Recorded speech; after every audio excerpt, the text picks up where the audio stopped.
The $3.2 million villa purchase notification hit my son's phone at exactly 10:47 a.m. By noon, my phone was buzzing like an angry hornet.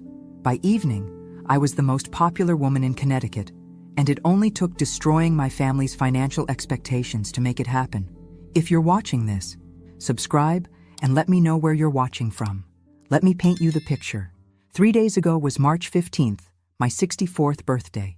Same day it's been for 64 years running. But according to my son Brian and his darling wife Sarah, it somehow managed to sneak up on them again this year.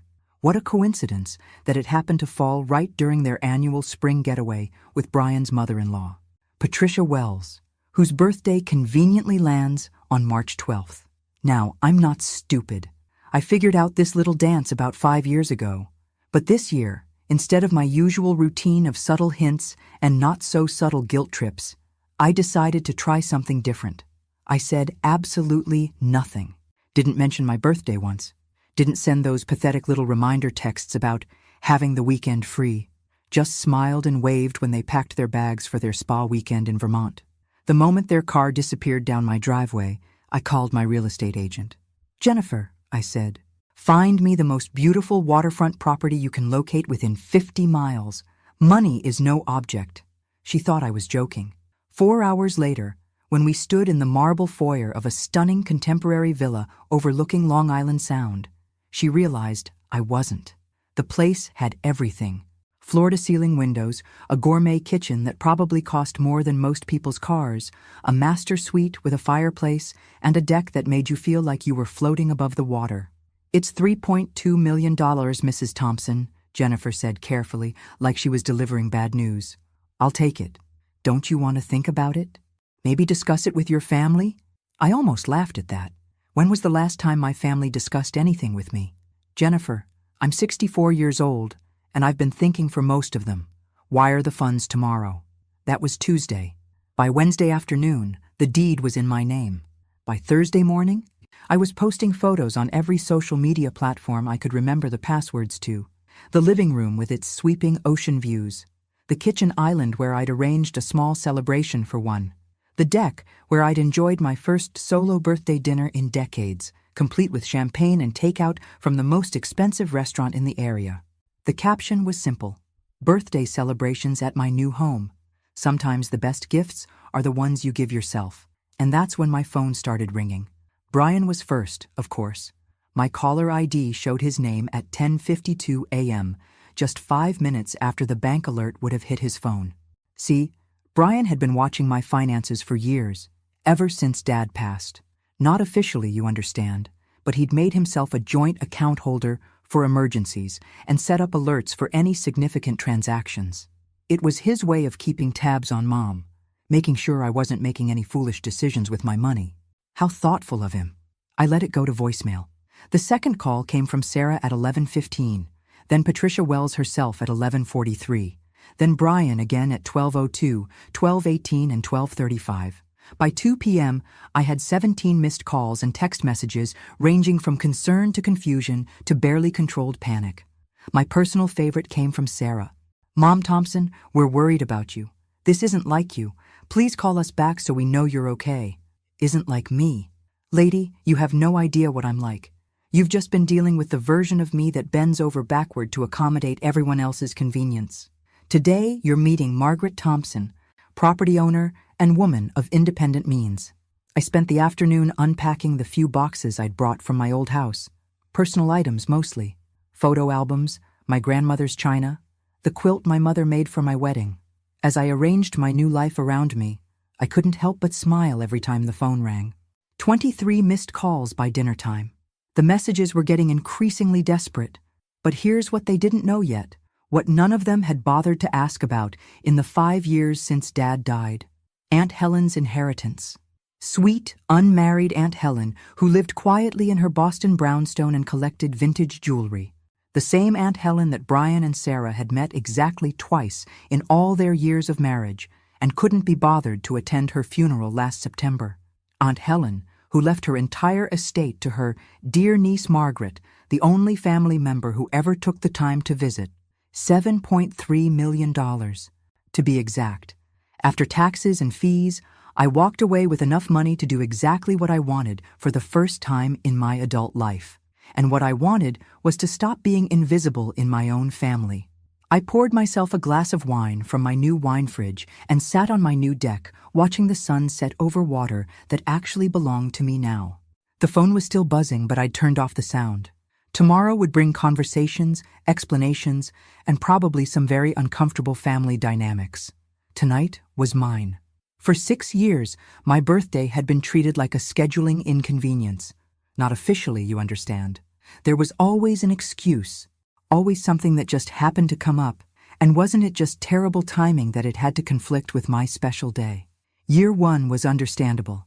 Patricia Wells had fallen and broken her hip just 3 days before my birthday. Brian and Sarah needed to rush to Vermont to help her get settled at home. Family emergency, couldn't be avoided. We'd celebrate when they got back, except we never did. By the time they returned, it was Easter preparations, then spring cleaning, then suddenly summer, and my birthday had simply been absorbed into the past. Year 2, Patricia had a cardiac episode that turned out to be anxiety and too much caffeine. But you don't know that when you get the panicked phone call, do you? Off they went to Vermont, leaving me with a grocery store cake and a promise to make it up to me soon. Years 3 and 4 followed the same pattern. Different emergencies, same timing, same result. Me, sitting alone on March 15th, pretending it didn't hurt that my only child had once again chosen his mother-in-law's manufactured crisis over his own mother's birthday. But it was year 5 that opened my eyes to the truth. I'd driven to the grocery store that afternoon, feeling sorry for myself and planning another solo celebration, when I saw them, Brian, Sarah, and Patricia Wells laughing over lunch at the new bistro downtown. This was the day after my birthday, mind you. The same day I'd received a hasty text about Patricia being too unwell for visitors after her latest health scare. She looked remarkably healthy for someone who'd supposedly been bedridden with vertigo. Healthy enough to be raising a champagne toast anyway. I sat in my car in that parking lot for 20 minutes, watching my son celebrate someone else's mother, while his own had spent the previous day wondering if she'd done something wrong, something to deserve being forgotten year after year. That's when I understood. This wasn't a series of unfortunate coincidences. This was a choice. Patricia Wells had decided that the second week of March belonged to her, and my son had decided that keeping his wife happy was more important than keeping his mother from feeling like a stranger in her own family. So this year, when March rolled around and I started seeing the familiar signs, the carefully casual mentions of Patricia not feeling well, and maybe we should plan something for later in the month, I made a choice too. I chose silence. Instead of my usual campaign of gentle reminders and hopeful suggestions, I said nothing. When Sarah mentioned they were thinking of visiting Patricia that weekend, I just smiled and said, "How nice for you." When Brian called to check if I had anything important planned for the 15th, I told him I was keeping my schedule flexible. They left Friday afternoon with guilty expressions and promises to call. I waved goodbye from my porch and immediately called Jennifer, my real estate agent. Now, sitting in my new villa with my feet up on furniture that had never seen the inside of a family gathering I wasn't invited to, I couldn't help but appreciate the irony.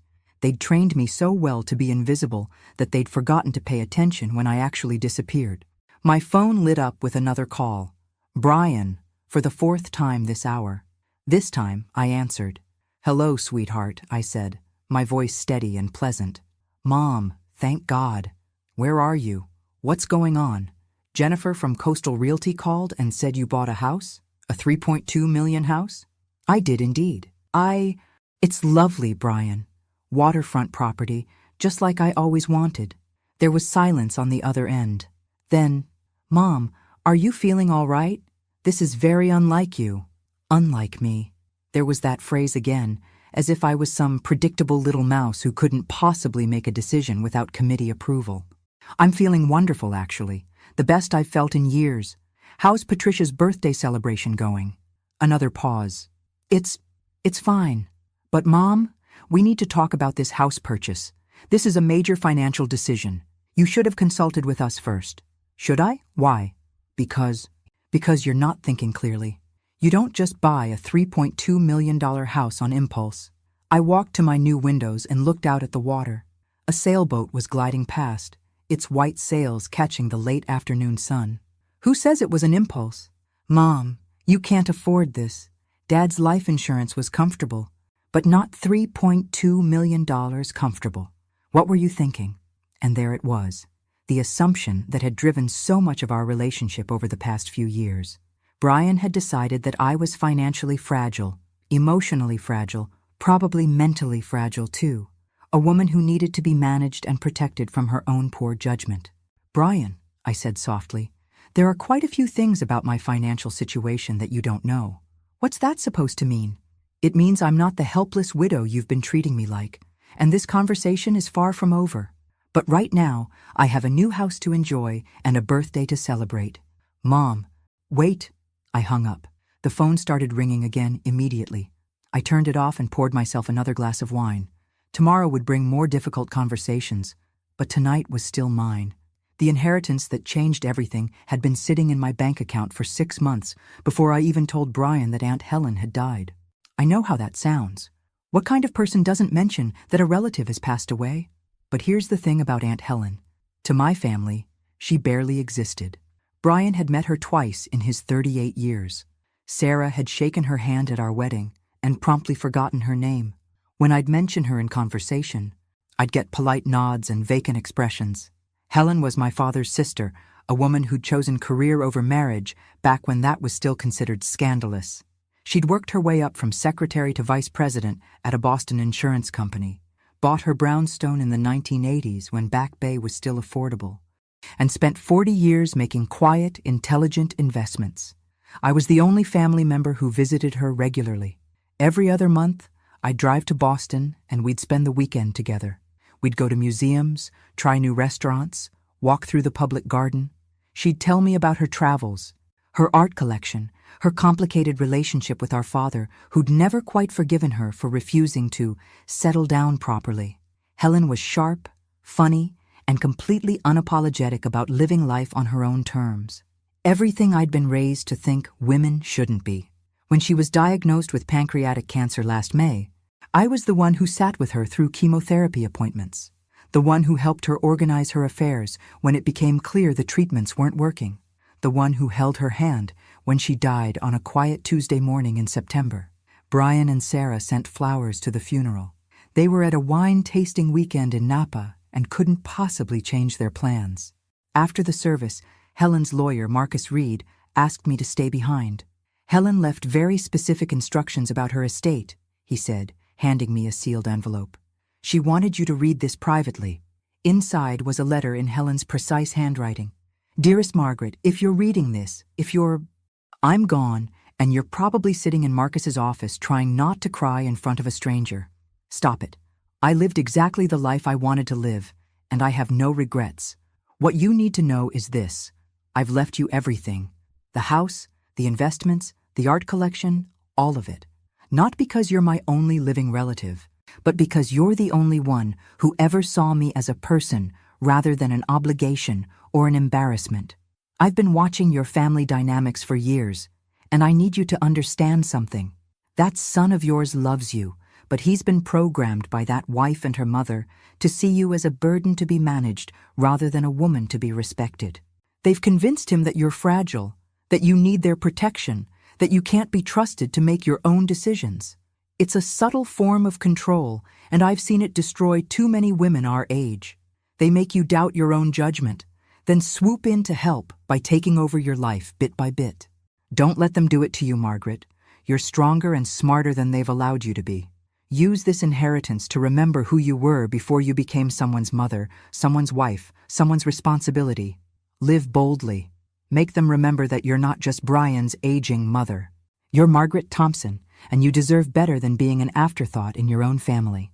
The numbers Marcus showed me afterward were staggering. Helen's brownstone was worth $1.8 million. Her investment portfolio had grown to $4.2 million. The art collection she'd assembled over decades was appraised at $1.3 million. After taxes and estate fees, I was inheriting just over $7.3 million. I sat in Marcus's office for an hour, staring at the paperwork and thinking about Helen's letter. She was right about Brian and Sarah.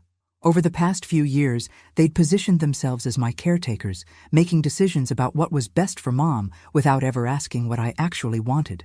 When Dad died, Brian had immediately insisted on becoming a joint account holder for emergencies. He'd convinced me to switch to a simpler cell phone plan because the smartphone was too confusing for someone my age. He'd taken over handling my investments because financial planning is complicated and stressful. Gradually, I'd stopped making decisions and started accepting their suggestions. It was easier than arguing, and I'd told myself they meant well. But Helen's inheritance changed everything. For the first time in decades, I had the financial power to make choices without anyone's approval. The question was, what did I want to do with it? I kept the inheritance secret for months, watching my family's behavior with new eyes. The condescending smiles when I mentioned wanting to travel. The way Sarah would exchange glances with Brian whenever I expressed an opinion about anything more significant than dinner plans. The assumption that I'd always be available to babysit, attend their events, and revolve my schedule around their convenience. And then came this March, with the familiar pattern of my birthday being sacrificed to Patricia Wells' latest drama, and I knew exactly what I wanted to do. I wanted to stop being invisible. The villa purchase was just the beginning. A statement that Margaret Thompson was no longer accepting a supporting role in her own life. Brian's panicked phone calls and Sarah's worried texts were proof that the message had been received loud and clear. But they had no idea what else was coming. Helen's brownstone was still sitting in my portfolio, along with several investment properties I hadn't mentioned. The art collection was in storage, waiting for me to decide where to display it. And the remaining $4 million was earning interest while I planned the next phase of my newly independent life. My phone buzzed with yet another text from Brian. "Mom, we're coming home early. We need to talk about this house situation. Don't make any more major decisions until we get there." I smiled and typed back, "Take your time. I'm not going anywhere." But I didn't mention that I was meeting with a financial advisor tomorrow to discuss expanding my property portfolio. Or that I'd made appointments with 3 different travel agents to plan the European tour I'd been dreaming about for years. Some surprises were worth waiting for. Brian arrived at my new villa at 7:30 a.m. Saturday morning, a full day and a half early from his Vermont getaway. He stood on my new front porch looking like a man who'd driven through the night, which, judging by his wrinkled clothes and bleary eyes, he probably had. "We need to talk," he said, without preamble. "Good morning to you too, sweetheart. Come in, I'll make coffee." He followed me through the marble foyer into the kitchen, his eyes darting around like he was cataloging evidence of my mental breakdown. I busied myself with the coffee maker, a gleaming stainless steel machine that probably cost more than his monthly mortgage payment. "Mom, this is insane. You can't just buy a $3.2 million house without discussing it with anyone. What were you thinking?" I measured coffee grounds carefully, taking my time. "I was thinking that I'm a grown woman with my own money who wanted to buy a house. Would you like cream with your coffee? Don't be flippant. This is serious. Do you have any idea what kind of financial commitment you've made? The property taxes alone on this place will be astronomical. About $32,000 annually," I said calmly. "Already budgeted for." Brian stared at me. "How could you possibly budget for that?" "Mom, Dad's life insurance was $400,000. Even with your savings and Social Security, you don't have this kind of money." And there it was, the moment I'd been waiting for. My dear son had been so busy managing my finances from his perspective that he'd never bothered to learn what my actual financial situation was. "Brian, when was the last time you looked at my bank statements? Actually looked, not just monitored for unusual activity." He paused, clearly uncomfortable. "I check for any large withdrawals or suspicious transactions. To protect you from scams or poor decisions. To protect me." How thoughtful. I poured coffee into 2 mugs and handed him one. "What you've been doing is monitoring my spending without understanding my income. What's that supposed to mean?" I sat down at the kitchen island, gesturing for him to join me. Through the floor-to-ceiling windows, Long Island Sound sparkled in the morning sun. A perfect day for uncomfortable conversations. "It means that for the past 6 months, you've been treating me like a fixed-income senior citizen who needs to be protected from her own financial impulses. What you didn't know is that I inherited $7.3 million from Aunt Helen." Brian's coffee mug stopped halfway to his lips. "What? Aunt Helen passed away in September. She left me everything. That's impossible. Aunt Helen she was nobody. She worked for an insurance company. She was vice president of that insurance company for 20 years. She also owned prime real estate in Boston and had a very impressive investment portfolio. But you wouldn't know that because you never bothered to get to know her. Brian set his mug down with shaking hands. $7 million? And you didn't tell me? Should I have? You've spent the last 5 years convincing me that I'm not capable of making my own financial decisions. Why would I consult with someone who thinks I need supervision to buy groceries? I never said that. You didn't have to say it. Brian, you've been treating me like an incompetent child since your father died. Joint bank accounts so you can monitor my spending. Simplified phone plans because technology is too confusing for someone my age. Investment management because financial planning is too stressful for me. His face was flushing now, the way it used to when he was caught in a lie as a teenager. I was trying to help. Sarah said that seniors often make poor financial decisions, that family should step in before what? Before I spent my own money on things I wanted instead of things you approved of? Mom, that's not fair. We've never tried to control your spending. I laughed, and it came out sharper than I intended. Brian, you monitoring my bank accounts and questioning every purchase over $500 is literally the definition of controlling my spending. We sat in silence for several minutes. Brian stared out at the water, processing this new information. I sipped my coffee and waited. After 38 years of being his mother, I knew when to push and when to let him work through things on his own. Finally, he spoke. Why didn't you tell me about Aunt Helen? Because I wanted to see how you'd react to me making an independent decision. And your reaction has been exactly what I expected. Panic, anger, and the assumption that I'm not capable of managing my own life. I'm not angry, he said, though his voice suggested otherwise. I'm concerned. This house, it's not you, Mom. It's too big, too expensive, too flashy. Too flashy for what? For a widowed senior citizen who should be grateful for whatever attention her family deigns to give her? That's not what I meant, isn't it? When was the last time you asked me what I wanted, Brian? What I was dreaming about or planning for my future? When did you last treat me like a person with my own desires instead of a responsibility to be managed? He was quiet for a long time. When he finally looked at me, there was something different in his expression. Not anger anymore, but something that might have been recognition. I thought I was protecting you. From what? From living my own life? From making mistakes? From being taken advantage of? From the world changing too fast around you? I reached across the island and covered his hand with mine. Sweetheart, I raised you, managed your father's business affairs for 30 years, and navigated my way through becoming a widow. I think I can handle buying a house. Brian nodded slowly. Where's Sarah? Doesn't she want to see this place? I smiled, but it wasn't entirely kind. Sarah is back in Vermont with Patricia, extending their stay. Apparently my house purchase is exactly the kind of erratic behavior that Patricia warned her about.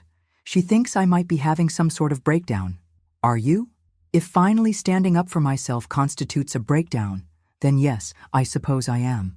The question is, are you going to support me? Or are you going to keep treating me like a problem that needs solving? Brian looked around my new kitchen, taking in the expensive appliances, the marble countertops, the view that probably cost more per square foot than his entire house. This is really what you want? This is really what I want. He nodded slowly. Then I guess we need to figure out how to make this work. It wasn't the ringing endorsement I'd hoped for, but it was a start. And for the first time since he'd arrived, Brian looked like my son instead of a financial advisor delivering bad news. That afternoon, we sat on the deck talking about things we hadn't discussed in years. My dreams for retirement, his worries about his own future, the ways we'd both changed since his father died. It was the most honest conversation we'd had in months, but I knew the real test was still coming. Sarah and Patricia would be back soon, and they weren't going to accept this new version of me nearly as easily as Brian was starting to. By Sunday evening, my phone had become a war zone of family drama. Word of my villa purchase had spread through our extended family like wildfire, and everyone had opinions about what it meant, what I should do about it, and most importantly, what was wrong with me. My sister Linda called first. Maggie, I heard about your house. Are you having some kind of midlife crisis? I'm 64, Linda. If I'm having a midlife crisis, I plan to live to be 128. This isn't funny. Brian is worried sick. Sarah is beside herself. And Patricia thinks you might need some kind of intervention. Patricia thinks. Of course she does. Patricia Wells had opinions about everything and everyone, and somehow her thoughts had become gospel truth to my daughter-in-law. What exactly does Patricia think I need an intervention for? Buying real estate with my own money? For making major life decisions without consulting family? For isolating yourself from the people who care about you? For spending money recklessly when you should be planning for your future care needs? I almost laughed. Future care needs. As if I was one step away from assisted living instead of a healthy 64-year-old woman with excellent health care and enough money to hire live-in help if I ever needed it. Linda, let me ask you something. When you and Robert bought your Florida condo, did you ask anyone's permission? That's different. Robert and I discussed it together. And I discussed this with myself, extensively. I'm not married, Linda. I don't need anyone's permission to spend my own money. The second call came from my nephew Michael, Linda's oldest son. Aunt Maggie, Mom asked me to check on you. Are you feeling okay? I'm feeling fantastic, Michael. How are you? I'm confused, honestly. This house thing doesn't seem like something you'd do. There was that phrase again. Not something I'd do. As if everyone had decided exactly who Margaret Thompson was allowed to be. And any deviation from their expectations was evidence of mental instability. Michael, what do you think I'd do? What kind of person do you think I am? I think you're practical, conservative, someone who thinks things through carefully and doesn't make impulsive decisions. And you think buying this house was impulsive? Well, yeah, kind of. I looked out at my deck, where I'd spent the morning reading and drinking coffee while watching boats pass by on the Sound. I've been looking at waterfront properties for 2 years, Michael. I've been planning this purchase for months. The only thing that was impulsive was my timing. Why now? Though, why not wait until summer when you could look at more options? Because I got tired of being forgotten on my own birthday. Because I realized that if I waited for my family's approval to live my life, I'd die waiting. Because sometimes you have to do something dramatic to remind people that you exist. Because I found the perfect house and I could afford it. Sometimes life is that simple. The third call was the one I'd been dreading. Sarah, calling from Vermont with Patricia, undoubtedly listening in the background. Mom Thompson, we need to talk. Hello, Sarah. How's the extended vacation going? It's not a vacation anymore. We stayed because we're concerned about you. Patricia thinks this house purchase might be a sign of cognitive decline. Patricia thinks. Again. And what do you think, Sarah? There was a pause. I think you're acting very unlike yourself. Maybe that's the point. What's that supposed to mean? Maybe I got tired of being myself, as you've all defined me. Maybe I wanted to see what would happen if I acted like someone with agency and financial independence instead of someone's elderly mother who needs constant supervision. Nobody's supervising you. Brian monitors my bank accounts. You and he make plans for family events without asking what I want to do. Patricia gives advice about my life decisions as if she has any say in them. If that's not supervision, what is it? Another pause. I could hear muffled conversation in the background. Patricia, no doubt, coaching Sarah on what to say next. We're worried about you making decisions this big without thinking them through properly. Sarah, I'm a grown woman with a graduate degree and 30 years of business experience. I think I can handle buying a house. A $3.2 million house, Mom Thompson. That's not just any house. No, it's not. It's the house I wanted, and I could afford it, so I bought it. Just like you and Brian bought your house because you wanted it and could afford it. That's different. We're younger. We have income. We consulted with financial advisors. I have income too. Quite a bit of it, actually. And I did consult with a financial advisor. Myself. The conversation went downhill from there. Sarah became increasingly agitated, clearly frustrated that her usual methods of managing me weren't working. By the time we hung up, she'd announced that she and Patricia were cutting their vacation short to come have a proper conversation about my living situation.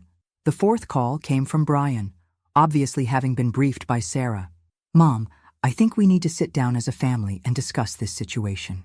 What situation? The one where I bought a house I love with money I earned? The situation where you made a major life decision without considering how it affects the rest of us. And there it was, the real issue.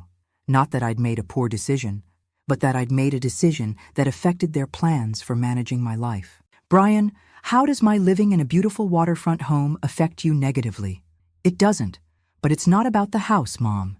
It's about the pattern of behavior, the secretiveness about the inheritance, the impulsive purchase, the way you're shutting us out of important decisions. I'm not shutting you out of anything. I'm just not asking your permission to live my life. That's not what this is about, isn't it? Because from where I'm sitting, it looks like you're all upset that I stopped asking for approval before making choices about my own life. By the time I finished returning all the calls, messages, and texts, it was after 9 p.m. I poured myself a glass of wine and sat on my deck, listening to the gentle sound of waves against the shore. My family was in full crisis mode over my decision to buy a house. Not because the house was a bad investment, or because I couldn't afford it, but because I dared to make the decision independently. Because I'd stopped accepting the role of dependent elderly relative who needed their guidance and protection. Tomorrow, Sarah and Patricia would arrive full of righteous indignation and careful explanations of why I needed to reconsider my choices. They'd probably bring real estate listings for more appropriate housing options. They might even suggest that my judgment was compromised and that I needed more family oversight, not less. But tonight, I was sitting in my own home, on my own deck, drinking my own wine and making my own plans. And for the first time in years, I felt like myself again. The real Margaret Thompson. Not someone's mother, not someone's burden, not someone's responsibility to manage. Just me. Monday morning brought the invasion I'd been expecting. Sarah and Patricia Wells arrived at my front door at exactly 8 a.m., armed with folder of real estate listings, a stack of financial planning brochures, and expressions of deep maternal concern that didn't quite hide the underlying irritation. Patricia took one look at my marble foyer and sniffed. Well, it certainly is large. Good morning to you too, Patricia. Sarah, come in. I'll put on coffee. They followed me into the kitchen like a delegation from the Department of Poor Life Choices. Patricia's sharp eyes were already cataloging everything she'd use against me later. The expensive appliances, the imported tile, the view that probably cost more than she made in a year. Margaret, Patricia began, settling herself at my kitchen island like she was conducting an intervention. We need to discuss what's really going on here. What's going on is that I bought a house. Would you like cream in your coffee? Don't be glib. Patricia opened her folder and pulled out what looked like a carefully prepared presentation. This purchase represents several concerning patterns of behavior that Sarah and I have been discussing. Of course they had. My daughter-in-law and her mother had been analyzing my mental state like I was a case study in geriatric psychology. What patterns would those be? Sarah jumped in, clearly rehearsed. Secretiveness about major financial changes, impulsive decision-making, social withdrawal from family activities. And now this purchase that frankly seems designed to prove something rather than meet any actual housing needs. Interesting theory. What exactly do you think I'm trying to prove? Patricia leaned forward, her voice taking on the tone she probably used with difficult insurance customers. That you don't need family input on major decisions. That you're still capable of managing complex financial transactions. That you're not ready for the kind of guided living situation that would be more appropriate for someone your age. Guided living situation? I almost choked on my coffee. Is that what we're calling assisted living now? We're not talking about assisted living, Sarah said quickly. We're talking about age-appropriate housing with built-in community support systems. I looked at the brochures she'd spread across my counter. Sunnybrook Senior Living, Golden Years Community, Heritage Oaks Retirement Village, all featuring photos of silver-haired people playing board games and doing gentle yoga. These are all senior communities, Sarah. They're active adult communities with excellent amenities and healthcare partnerships. Patricia looked at several options before we came here today. Without consulting me, of course, because clearly Patricia Wells was now in charge of my housing decisions. How thoughtful of Patricia to research my living situation. I wasn't aware that was her responsibility. Patricia's smile grew tighter. Margaret, I've been watching this family struggle with these decisions for months. Brian is worried sick about your judgment. Sarah is exhausted from trying to balance her own family responsibilities with concern for your welfare. Something needs to change. You're absolutely right. Something does need to change.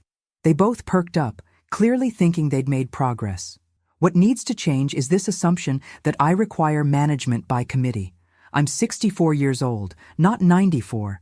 I have an advanced degree, business experience, and more money than most people dream of. I don't need Patricia Wells to research my housing options. Patricia's facade of maternal concern cracked slightly. Someone needs to provide some perspective on these decisions. You're obviously not thinking clearly. Because I bought a house you wouldn't have chosen for me. Because you bought a house that costs more than most people make in a lifetime without discussing it with anyone who cares about you. I discussed it with the person whose opinion matters most. Me. Sarah tried a different approach, her voice softer now. Mom Thompson, we're not trying to control you. We're trying to support you. But these recent changes, they're concerning. The secrecy about Aunt Helen's inheritance, this house purchase, the way you've been pulling away from family activities. Pulling away from family activities? Sarah, when was the last time I was invited to a family activity that wasn't built around someone else's convenience? We invite you to everything. You invite me to events after you've planned them, at times that work for your schedule, with activities you've chosen. When was the last time anyone asked what I wanted to do or where I wanted to go? Neither of them answered. Let me save you some time with your research, Patricia. I'm not moving into a senior community. I'm not accepting oversight of my financial decisions. And I'm not going to pretend that this conversation is about my welfare when it's really about your discomfort with my independence. Patricia's pretense of concern finally dropped entirely. Your independence? Margaret, you're being selfish and irresponsible. You have family members who depend on you, who have built their lives around certain expectations. What expectations? That you'll be a reasonable, reliable presence in their lives. That you'll make decisions that consider their needs and feelings. That you'll act like the mature adult they need you to be, instead of some rebellious teenager buying sports cars and getting tattoos. I almost laughed at the image of me as a rebellious teenager. Patricia, I bought a house, with my own money.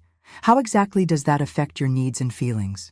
It affects our ability to plan for the future, to know that you're safely settled and not making impulsive decisions that could impact everyone. And there it was, the real issue. Not my safety or my welfare, but their need to control my choices so they could predict my role in their lives. I see. So this is about your comfort, not mine. Sarah jumped back in, sensing that Patricia had revealed too much. It's about family, Mom Thompson. Families make decisions together. They consider each other's feelings. They don't just disappear for weekends and come back having bought million-dollar properties. Sarah, when you and Brian bought your house, did you ask my opinion? That's different. How? Because you're our parent. We look to you for stability and consistency. And I've given you both of those things for your entire adult lives. But stability doesn't mean I never change, and consistency doesn't mean I never grow. I'm not a piece of furniture, Sarah. I'm a person with my own dreams and goals. We sat in uncomfortable silence for several minutes. Finally, Patricia gathered her brochures and stood up. Well, Margaret, I can see that you're determined to make this mistake. But when this house becomes too much to manage, when the isolation gets to you, when you realize that independence isn't the same thing as happiness, don't expect the family to just pick up the pieces. I wouldn't dream of it. Patricia. After they left, I sat in my beautiful kitchen, looking out at my beautiful view, thinking about Patricia's words. She was probably right that independence wasn't the same thing as happiness. But for the first time in years, I had the chance to find out what my version of happiness actually looked like. And that was worth more than all the family approval in the world. 2 weeks after Patricia's intervention attempt, I discovered something that changed everything I thought I knew about my family's financial situation. I was cleaning out Dad's old desk, finally ready to tackle the paperwork I'd avoided for 3 years, when I found a manila folder tucked behind the warranty information for appliances we no longer owned. The tab was labeled Brian Private in my late husband's careful handwriting. Inside were bank statements, loan applications, and correspondence that painted a very different picture of my son's financial stability than the one he'd been presenting to me. Brian owed $47,000 in credit card debt. His mortgage was 3 months behind. And most shocking of all, he'd taken out a second mortgage on his house using me as a co-signer, forging my signature on documents dated just 2 months after his father's funeral. I sat in Dad's old chair, staring at the evidence of my son's deception, feeling like I was looking at a stranger's life. The Brian I knew was responsible, conservative with money, someone who'd inherited his father's careful approach to finances. This Brian was desperate, reckless, and apparently willing to commit fraud to solve his problems. The worst part wasn't the money, though. It was the dates. Every single financial crisis in these documents coincided with one of Patricia Wells' mysterious health emergencies. Every rushed trip to Vermont, every canceled birthday celebration, every family event that had been postponed or moved to accommodate Patricia's needs had happened during months when Brian's financial situation was deteriorating. I pulled out my phone and called Marcus Reed, Aunt Helen's lawyer, who'd handled my inheritance. "Marcus, I need you to run a credit check on my name. I think someone may have been using my identity for loan applications." 3 hours later, I had the full picture. Not only had Brian forged my signature on his second mortgage, but he'd also applied for 2 credit cards in my name and taken out a personal loan using my Social Security number. My credit score, which I hadn't checked in years, had dropped from excellent to barely acceptable. The doorbell rang as I was reviewing the credit report. Through the window, I could see a silver BMW in my driveway. Sarah's car. She stood on my porch looking nervous, clutching a small gift bag. "Mom Thompson, I hope I'm not interrupting. I brought you something from Vermont. A peace offering." I let her in, curious about this sudden change in tactics. She handed me the bag with an awkward smile. Inside was a snow globe, featuring a charming Vermont inn and a card that read, "Thinking of you, Patricia. Patricia asked me to give you this. She feels bad about how things went the other day. How thoughtful of Patricia to think of me." I set the snow globe on the entry table. "Would you like some coffee?" "Actually, I was hoping we could talk. About the house situation. But also about other things." We settled in the living room. Sarah perched on the edge of my new sofa like she was ready to bolt at any moment. "Mom Thompson, I owe you an apology. Patricia and we may have overreacted about the house purchase." "May have?" "Did overreact. It's just that Brian has been so stressed lately. And when you bought this place without telling him, he kind of fell apart." "Stressed about what?" Sarah's carefully composed expression flickered. "Work stuff. The usual pressures. You know how he is about money." I did know how he was about money. Apparently better than I'd thought. "Sarah, how long have you known about Brian's financial problems?" The color drained from her face. "What financial problems?" "The credit card debt, the mortgage issues, the loans he's taken out using my name without my permission." I don't know what you're talking about." But her expression told a different story. Sarah knew exactly what I was talking about. The forged signatures, Sarah. The identity theft. The fact that every one of Patricia's health emergencies seems to coincide with Brian needing to avoid conversations about money. Sarah's composure cracked entirely. "He didn't mean for it to go this far. It started small. Just 1 credit card to get through a rough patch. Then Patricia really did get sick. And the medical bills? What medical bills? Patricia has excellent insurance. Not for the treatments she needed, the experimental therapies, the private specialists. Brian felt responsible because she's been so good to our family." I stared at my daughter-in-law, pieces of a puzzle clicking into place. "Sarah, exactly how much money has Brian given to Patricia Wells?" "It's not like that. It's not giving. It's investing." "Investing in what?" "Patricia has connections in the medical research field. She's been helping Brian invest in some promising treatments for her condition. When they pay off, we'll make back everything we've put in, plus returns." My blood went cold. "Sarah, Patricia Wells doesn't have connections in medical research. She was an office manager at an insurance company before she retired." "No, that's not. She has friends who work in pharmaceutical development. She's shown us the research papers, the projected returns. She's shown you fake documents to convince Brian to give her money he doesn't have. Money he's stolen from me to give to her." Sarah stood up abruptly. "That's not true. Patricia would never. She's been like a mother to me." A mother who's convinced you to enable your husband's financial crimes. Sarah, Brian has committed identity theft. He's forged legal documents. He's destroyed my credit rating to fund Patricia's lifestyle. You're wrong. But her voice was shaking now. Patricia wouldn't do that. She cares about our family. Patricia Wells has been systematically draining your family's resources for years while positioning herself as your savior.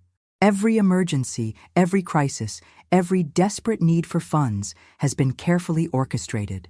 Sarah backed toward the door. I have to go. This conversation, you're not thinking clearly. The stress of the move, the isolation from family. Sarah, wait. But she was already gone, leaving behind the snow globe and a growing certainty that my family's problems ran much deeper than I'd imagined. I picked up my phone and called Marcus Reed again. Marcus, I need you to investigate someone for me. Patricia Wells, age approximately 70, last known address in Vermont. I want to know everything about her financial history, her family connections, and any legal issues in her background. May I ask why? Because I think she's been running a long-term con on my family, and my son has been stealing from me to finance it. 2 hours later, Marcus called back with information that made me feel sick.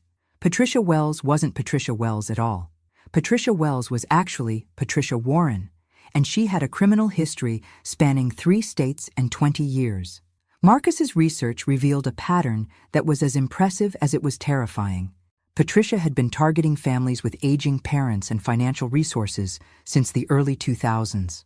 Her method was always the same: befriend a younger woman with family money, gradually position herself as an indispensable maternal figure, then create ongoing medical or financial crises that required increasingly large investments or loans. She's been arrested twice, Marcus told me over the phone. Once in Florida in 2018 for elder fraud, once in North Carolina in 2015 for insurance fraud. Both cases were dismissed due to insufficient evidence or plea agreements. What about her relationship with Sarah and Brian? How long has this been going on? Based on the financial records you gave me, the first loan your son took out was in September 2019. That's also when the first Patricia Wells medical emergency appeared on your family calendar. 4 years. Patricia had been systematically destroying my son's financial life for 4 years, and I'd been so busy feeling sorry for myself about forgotten birthdays that I'd missed it entirely. Marcus, I need to know how much total money Brian has given her. Based on the loan documents and credit statements, approximately $180,000. But Margaret, there's something else you need to know. My heart sank. What? Patricia Warren isn't working alone. She has a partner, someone who helps her identify and research target families. Someone with access to personal information and family dynamics. Who? I'm still working on that. But whoever it is, they've been feeding her detailed information about your family's financial situation, your personality, your relationship with Brian and Sarah. This wasn't a random targeting. This was carefully planned. After I hung up, I sat in my beautiful living room looking out at the water, trying to process what I'd learned. My son was a victim, not a villain. He'd been manipulated by a professional con artist who'd spent years positioning herself as a trusted family member. But that didn't excuse the identity theft, the forged documents, the lies. The real question was, who was helping Patricia access our family's private information? My phone rang. Brian's name appeared on the screen. Mom, I need to talk to you. Can you come over? It's important. What's wrong? I can't explain over the phone. Please, just come. And don't bring anyone else.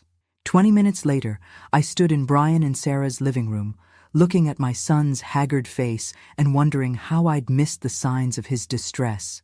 Mom, I need to tell you something, and you're going to hate me for it. Try me. I've been taking money from your accounts, forging your signature on loan documents, using your credit without permission. I sat down heavily on their sofa. How much, Brian? Everything. The mortgage, the credit cards, the personal loans. About $180,000 total. Why? He collapsed into his chair, burying his face in his hands. Patricia needed help with her medical treatments. Experimental therapies that her insurance wouldn't cover. She showed me the research, the projected outcomes. It was supposed to be temporary, just until her insurance appeals went through. Brian, Patricia Wells isn't who she says she is. He looked up, confused. What do you mean? I told him everything Marcus had discovered. The fake identity, the criminal history, the pattern of targeting families like ours. Brian's face grew paler with each revelation. That's impossible. Patricia has been part of our family for years. She introduced me and Sarah. She's the one who encouraged Sarah to pursue her graduate degree. She's been at every birthday, every holiday. She introduced you and Sarah? At a conference for financial planners. Sarah was there representing her company, and Patricia introduced us because she thought we'd hit it off. The pieces clicked into place with sickening clarity. Brian, what kind of conference? Estate planning and senior financial services. Patricia said she was there as a consultant. Did you meet Sarah before or after Dad's diagnosis? Right before. Why, oh God. Brian's face went white. You think Patricia targeted our family because of Dad's illness? I think Patricia researched our family thoroughly before she arranged for you to meet Sarah. She knew Dad was dying, knew I'd be inheriting money, knew you'd be in a position to access my finances after Dad passed. Brian stood up abruptly and walked to the window. Sarah doesn't know. She can't know. She genuinely cares about Patricia, trusts her completely. Or Sarah is working with her. No. Brian spun around. Mom, you can't think that. Sarah loves me. She loves our life together. Brian, how much does Sarah know about your financial situation? She knows we've been helping Patricia with medical expenses. She doesn't know about the loans, the forged documents, the identity theft. She doesn't know, or she's pretending not to know? We were interrupted by the sound of Sarah's car in the driveway. Brian looked panicked.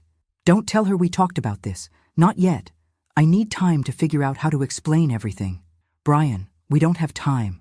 Patricia is running a sophisticated con operation, and Sarah might be part of it. She's not part of it. She can't be.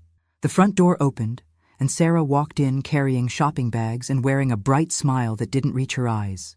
Mom Thompson, I didn't know you were coming over. How nice. She looked nervous, I realized. More nervous than someone should be about an unexpected visit from their mother-in-law. Hello, Sarah. Brian and I were just having a conversation about family finances. Oh, her smile faltered slightly. Nothing serious, I hope. Actually, quite serious. We were discussing Patricia's medical expenses and how they've been impacting your budget. Sarah glanced at Brian, who was staring at her with an expression I couldn't quite read. Patricia's been going through a difficult time, Sarah said carefully. We're just trying to be supportive. Of course. It's wonderful that you've been able to help her with the experimental treatments. The treatments are showing real promise. Patricia says the doctors are very optimistic. Which doctors are those exactly? Another glance at Brian. I don't remember their names. Patricia handles all the medical appointments. And the research facility where she's receiving treatment? It's in Boston, I think. Or maybe Burlington. Patricia drives herself to most appointments. Every answer was vague, evasive, designed to end the conversation rather than provide information. I looked at my son, hoping he was finally seeing what I was seeing. Brian was staring at his wife like he'd never seen her before. That evening, I did something I hadn't done in years. I went through Sarah's social media accounts with the methodical attention of a private investigator. What I found made my blood run cold. Sarah's Instagram showed 5 years of happy family photos, but when I looked closely at the timeline, something was wrong. The earliest photos of her and Brian together were dated October 2019, but they claimed to have met at a conference in June 2019. Where were the photos from their early relationship? The casual dating pictures, the getting-to-know-you moments? Instead, their social media history began abruptly with photos that looked like they were already an established couple. Family dinners with Patricia prominently featured. Holiday celebrations where Patricia was clearly the center of attention. Wedding planning photos where Patricia was more involved than the actual mothers of the bride and groom. I scrolled through Patricia's Facebook page next. Her profile claimed she'd lived in Vermont her entire life, but her tagged locations told a different story. Photos from Florida, North Carolina, and Georgia, all within the past 10 years. Always with different families, always positioned as a beloved family friend or adopted grandmother. In one album labeled My Florida Family, Patricia was celebrating Christmas with a couple and their teenage daughter. She was wearing the same necklace she'd worn to Brian and Sarah's wedding. In another album from North Carolina, she was at a graduation party, surrounded by young adults who called her Grandma Pat in the photo comments. The pattern was clear once you knew what to look for. Patricia inserted herself into families, became indispensable, then slowly drained their resources before moving on to the next victims. But Sarah's role in this was still unclear to me. Was she a victim like Brian, or was she Patricia's partner in crime? The answer came at 11:30 p.m. when my security system alerted me that someone was in my driveway. Through the window, I could see Sarah's car parked at the bottom of my drive with the engine running and the headlights off. She sat in the driver's seat for several minutes, clearly having a phone conversation. Then she got out and walked around the side of my house toward the deck.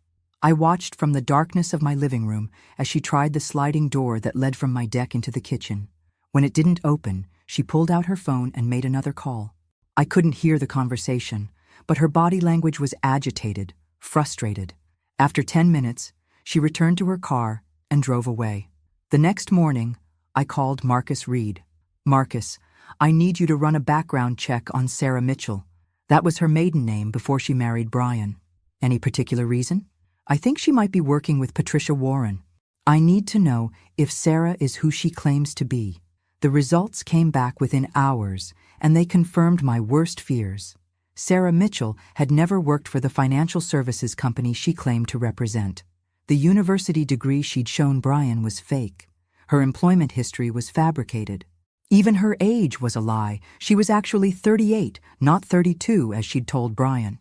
Most damning of all, Sarah Mitchell had been living in North Carolina in 2015, in the same city where Patricia Warren had been arrested for insurance fraud. Margaret, Marcus said when he called with the results, I think your daughter-in-law is Patricia Warren's daughter. The room seemed to tilt. Her daughter? Patricia Warren has a daughter named Sarah Warren, born in 1985. The physical description matches your daughter-in-law perfectly. They've been working together for at least 8 years, possibly longer. I sat down hard on my kitchen stool, staring out at the water while my world rearranged itself around this new information. Brian hadn't been targeted randomly. He'd been hunted by 2 professional con artists who'd spent months or maybe years researching our family, identifying our vulnerabilities, and positioning themselves to maximize their access to our resources. The woman he'd fallen in love with, married, and built a life with, was a stranger. Worse than a stranger, she was a predator who'd been systematically destroying his financial future while pretending to love him. My phone rang. Brian's name on the screen. Mom, something's wrong. Sarah left early this morning and hasn't come back. She's not answering her phone. I found some papers in her dresser drawer, and I think I need to show them to you. What kind of papers? Bank account statements for accounts I didn't know existed, credit reports with my name on them for debts I never authorized, and photos, Mom. Photos of our house, our cars, documents from Dad's estate. It looks like she's been documenting everything. Brian, don't touch anything else. Don't move those papers. Don't call Sarah. Don't do anything until I get there. Mom, what's happening? What's going on? I'll explain everything when I see you. But Brian, you need to prepare yourself. Sarah isn't who you think she is. When I arrived at Brian's house, he met me at the door, looking like he'd aged 10 years overnight. In his hand was a manila folder filled with evidence that Sarah had been systematically documenting our family's assets, habits, and vulnerabilities for years. Bank statements showing regular transfers to accounts in Patricia's name. Photos of insurance documents, investment statements, and legal paperwork. Even pictures of me at family gatherings, annotated with notes about my personality, my relationship with Brian, and my potential access to family resources. But the most chilling item was a handwritten letter in Sarah's neat cursive. Mom, the Thompson situation is working better than we planned. Brian trusts me completely and still has no idea about the loans. His mother is more suspicious than we anticipated, but her recent house purchase suggests she has significant hidden assets. We need to accelerate the timeline before she starts asking too many questions. The inheritance from the aunt was larger than we estimated. If we can get access to those funds, this will be our biggest score yet. Brian read the letter with shaking hands. When he finished, he looked at me with eyes full of betrayal and pain. She never loved me. No, sweetheart. I don't think she did. Our entire marriage was a lie. I'm afraid so. He crumpled the letter and threw it across the room. How could I be so stupid? How could I not see this? Because you're a good person who trusted someone you loved. That's not stupid. Brian, that's human. What do we do now? Now we fight back. The next morning, I called Detective Lisa Rodriguez from the Connecticut State Police Financial Crimes Unit.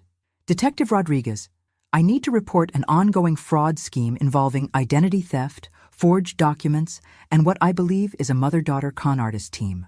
Within 2 hours, she was sitting in my living room, reviewing the evidence Marcus had compiled, and the documents Brian had found in Sarah's dresser.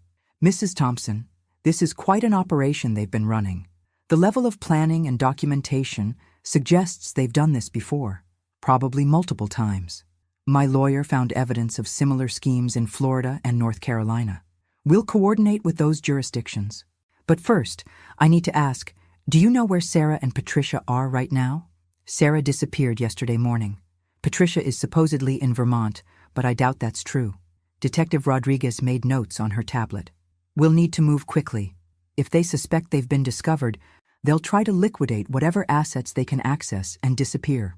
That afternoon, Brian and I met with our bank to freeze all accounts and reverse any unauthorized transactions we could prove were fraudulent. The process was complicated by the fact that Brian had legitimately signed some documents, even though he'd been deceived about their purpose.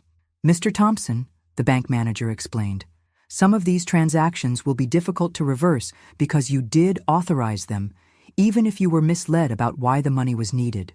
How much can we recover? I asked. Probably about 60% of the fraudulent charges. The rest? Well, it depends on whether we can locate the perpetrators and recover assets. Brian looked defeated. So I've lost over $70,000 permanently? Possibly. But Mrs. Thompson, there's something else you should know. Someone attempted to access your accounts yesterday using forged power of attorney documents. My blood ran cold. What kind of access? They tried to transfer $2.3 million from your investment account to an offshore banking account. Our fraud protection systems flagged the transaction, but it was a sophisticated attempt. Detective Rodriguez looked up from her notes. They're accelerating their timeline. This suggests they know they've been discovered, and they're trying to grab as much as they can before they run. That evening, as I sat in my villa watching the sun set over Long Island Sound, my phone rang with a number I didn't recognize. Hello, Margaret. Patricia's voice was calm, almost conversational. Patricia, or should I call you Patricia Warren? A soft laugh. You've been busy. I'm impressed. Most of our families never figure it out until it's too late. Most of your families? How many people have you done this to? Does it matter? What matters is that you and I need to have a conversation. I don't think we do. Oh, but we do. You see, Margaret, you've created a problem for me. The police involvement, the frozen accounts, the investigation. That's going to make things difficult for Sarah and me. Good. Not good. Actually, because here's what you need to understand. I know things about your family that you don't. Things that could be very embarrassing if they became public. My heart started racing. What kind of things? Your late husband's business dealings, for instance. Some very questionable tax strategies. Some partnerships that weren't entirely legal. Would you like me to share those details with the IRS or perhaps with the local newspaper? You're bluffing. Am I? Margaret, did you ever wonder why your husband left you such a large estate? Did you ever ask where all that money came from? I felt sick.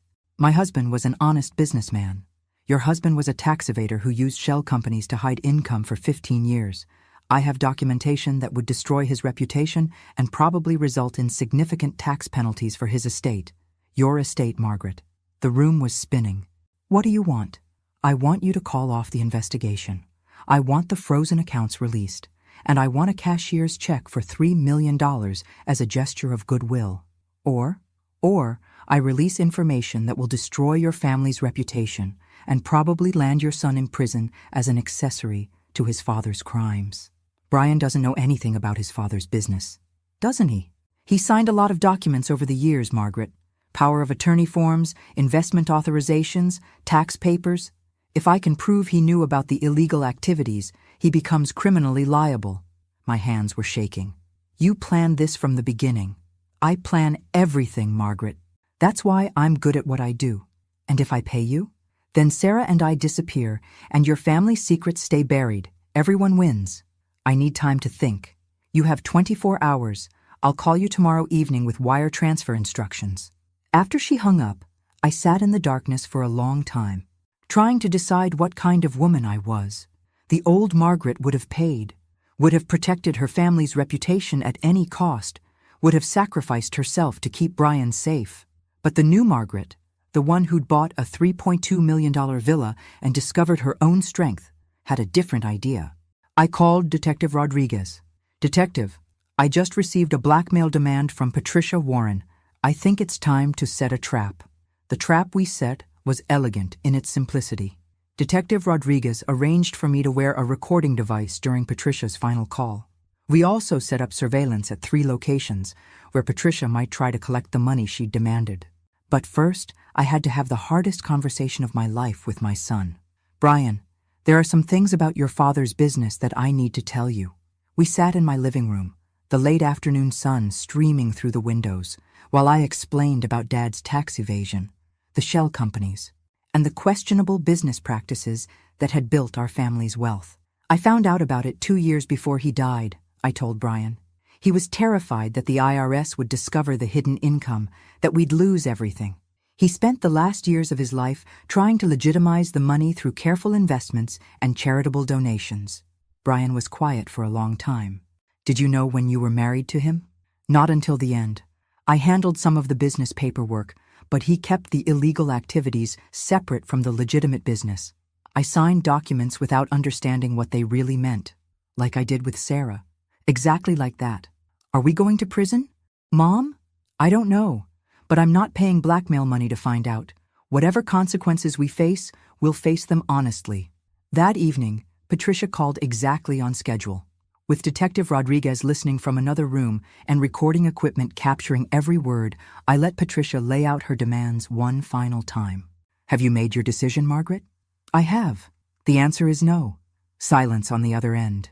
Then, I don't think you understand the consequences. I understand them perfectly.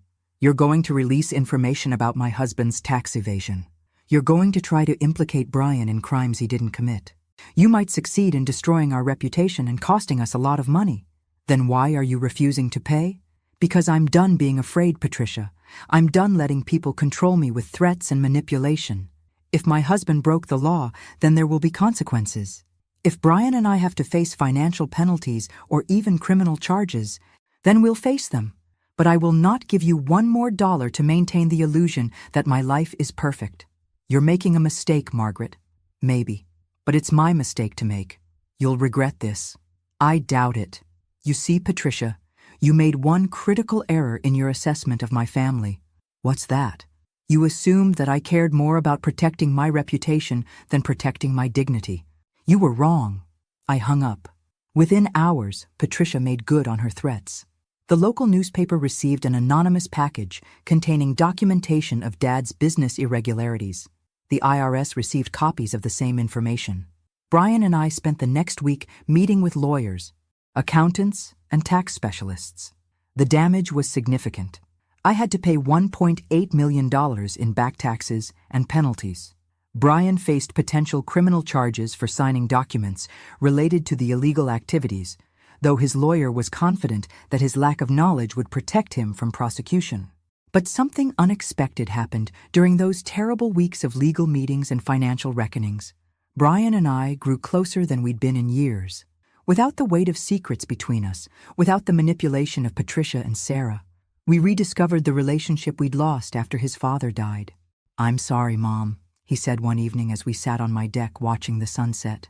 "For everything.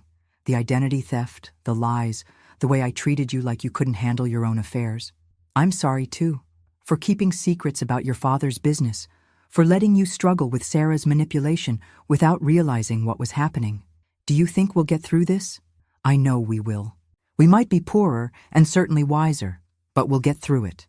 3 months later, Detective Rodriguez called with news about Patricia and Sarah. "We found them in Mexico," she said. They'd been running the same con on a wealthy family in Guadalajara. The Mexican authorities arrested them, and they'll be extradited to face charges here. What kind of charges? Wire fraud? identity theft, extortion, conspiracy. If convicted, they're looking at significant prison time. And the money? We recovered about $400,000 in various accounts. It's not everything, but it's something. Brian got his life back slowly. The divorce was finalized without contest since Sarah couldn't appear in court while fighting extradition. He sold the house that held too many painful memories and bought a smaller place closer to my villa.